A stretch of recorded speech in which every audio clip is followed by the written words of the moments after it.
Dr. Tom Wakeford and Dr. Colin Anderson. We're going to talk about people's knowledge and transdisciplinarity. Yeah. Perfect. Thank you. Hello. People's knowledge, the new theme or working group at CAWR, is based on the premise that all people from whatever background have important insights to bring to the co-production and mobilization of knowledge, and that some of the world's most wicked problems will only be able to be solved if we bring those perspectives to bear on them. So my name's Colin Anderson, my colleague Tom Wakeford, and another colleague, Chilla Kiss, who's somewhere in the room, I think at the back over yonder, there she is, have been working with colleagues to develop this new theme, which is based on that premise and that focuses on participatory, transdisciplinary, and transformative approaches to research. This approach is actually central to the business plan and the vision of CAWR and has been from the beginning. And over the last year, we've been building up this work and doing this work in a variety of the themes. And this new research group and the formalization of it, which happened about a month ago, so this is quite new, has been to consolidate and amplify this approach and to really build up the reputation of CAWR as a place where we're developing and innovating in this regard.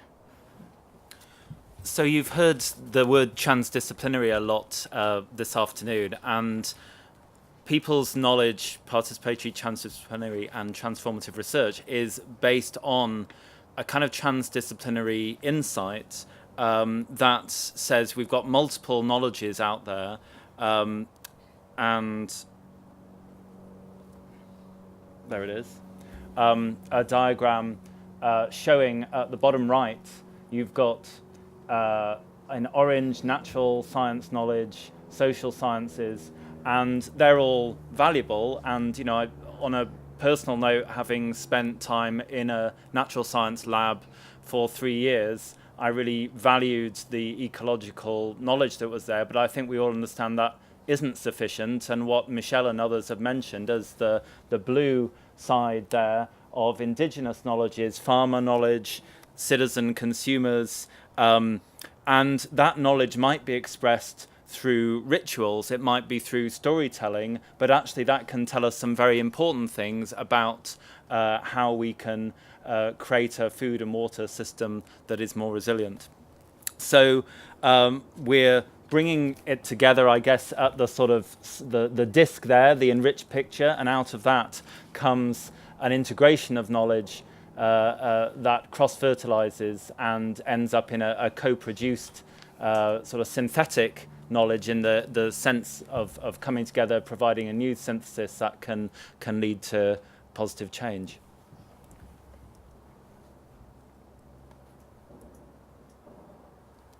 So people's knowledge, the new group, sits in between the multiple themes that already exist in CAWR.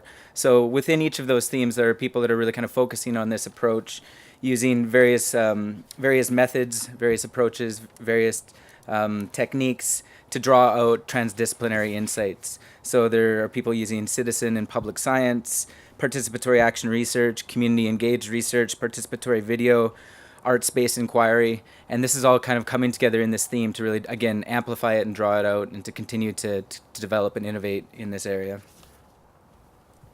So just to give one example of the impact of this sort of work, if we go back 15 years, there was, and Michelle's alluded to, some citizens' juries and participatory processes that happened around sort of visioning the future of agriculture.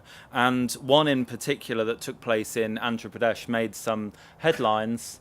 On the top left there, those of you at the front can at least make out a group sitting in a process called the People's Verdict, or in the local language of Telugu, Praja Tirpu. And this cross-section of people who work the land and citizen consumers really put the vision of agriculture that it was being put through our UK aid agency and the World Bank through its paces, and people with knowledge from all different perspectives came, and they used processes a bit like the one Alex Franklin has set out at the back. If you're interested, she can tell you all about it. It's called KETSO. It's a particular form of participatory process that's been developed through the Economic and Social Research Council with funding from them by a group in Glasgow. And what this group concluded was actually very far-sighted, that this industrial model of agriculture would be problematic as previous technological innovations had been, if farmers' views weren't taken on board and if they weren't taken seriously. And it wasn't just Indian farmers that over the preceding 15 years have almost like been the canaries in the mine to say there's something wrong down here at the field, where sometimes people like Dr. Partha Dasgupta from Syngenta on the bottom left there had never been himself. So fast forward to this year, I think it's widely seen through things like the International Assessment on Agriculture that GM isn't the magic bullet that it was claimed to be 15 years ago. And actually even trials are failing in a very narrowly defined experiment about saying, the GM modification will do something. So the farmers on the top left, many of them were non-literate, but as a journalist very perceptively put it, their literacy was written in their fields. Right, so there's also a range of other things underway in CAWR that kind of gets at, that kind of speaks to the ways that this approach can perhaps have really important real-world impact. One project that a number of people in CAWR are working on has just a few months ago brought the voice of farmers and folks from CAWR, scientists, and people from NGOs together to debate agroecology in the European Parliament, for example. The presence of the DG research for Horizon 2020 was there. It was a really engaging debate in a way that, again, transdisciplinary insights can be brought together and to inform the way people are thinking about agriculture and agroecology and research in the EU. There's work being done with the United Nations FAO, where a colleague of ours, Josh Brem-Wilson, is working with civil society organizations as a part of the World Committee for Food Security and the civil society mechanism to see how we can bring the voice of farmers, peasants, food producers, and citizens into processes of policy in that body. There's work being done on a local level that's really, really important around food safety regulations in Canada, for example, or urban planning and food in the UK. That's, again, really important work that's having making important changes in communities. And this is the kinds of things that we want to, again, build on in people's knowledge. So as we begin to shiver with the lack of heating, which I think can go on immediately after this, so hang on for another 30 seconds. Just very quickly, the sort of relationships we're building up. I'll just mention a couple on the right. We've been providing training for the European Commission through their Joint Research Centre in public science, citizen science, public dialogue, which has been happening in the new accession countries of the EU as well as countries from the old EU. And then just last month, a new initiative between the EU and India around social sciences and the humanities is taking off, and briefly the other two.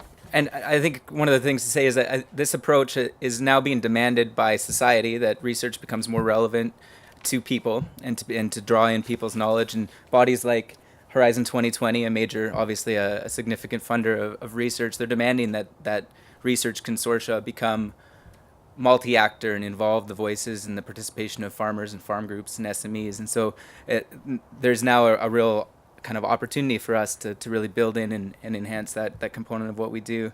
We also have lots of PhD students and researchers inviting us to become involved, or students coming to us interested in this new approach, and different groups that are interested in building new research consortia and coming to CAWR, because we are building up a reputation, again, to be able to do this kind of work and to partner very closely and equally with farmer organizations, farmers, citizens, etc. So there's an increasing realization across the scientific community that, as Michelle put it, expertise is distributed, and this term citizen science has sort of reappeared, having been in the doldrums for 20 years since it first became popularized. And there's a citizen science association that is taking off and which I think will play an increasing part in discussions around this area. And, I'd see citizen science came up in several other themes. And then another aspect of this international dimension is... So CAWR has become involved in a range of international networks that are focusing on, again, building up this idea of bringing people's knowledge and people into the process of research. We're getting involved in a group that's right now just emerging called Action Research Plus, which again is we're an inaugural member, and we're kind of helping to develop this new network to share best practices and around how to do this kind of work, in addition to groups like Citizen Science, amongst other kind of partners in a variety of areas of the world. And then very finally, some of the publications through the more conventional routes, but also building skills in the centre you've heard already around participatory video and ways in which that can bring out the stories and the much more sort of less writing-based literacy that is key to a lot of agricultural and water systems. So just very, very finally, some emerging issues for people's knowledge. We've heard a lot about all the disruptions in the world due to geopolitical problems, but actually I think a lot of us see the conflicts that are coming out of actually a lack of democracy around the planning of the future of food systems and water systems. So I think addressing conflict through the lens of CAWR and specifically around people's knowledge and voice is going to be a key one. And yeah, just a couple other quick areas that we're focusing on and about to be kind of growing is the area of food, health, social justice, and resilience, some work with the community self-organization theme, territorial development and circular economies. Michelle spoke about this in the policies and institutions theme. These are particular areas that I think are really conducive to a people's knowledge approach and kind of where we're headed with our team and this group of people that are kind of pushing this forward. with that, I think we'll hand back to Michelle to close the proceedings. Yeah.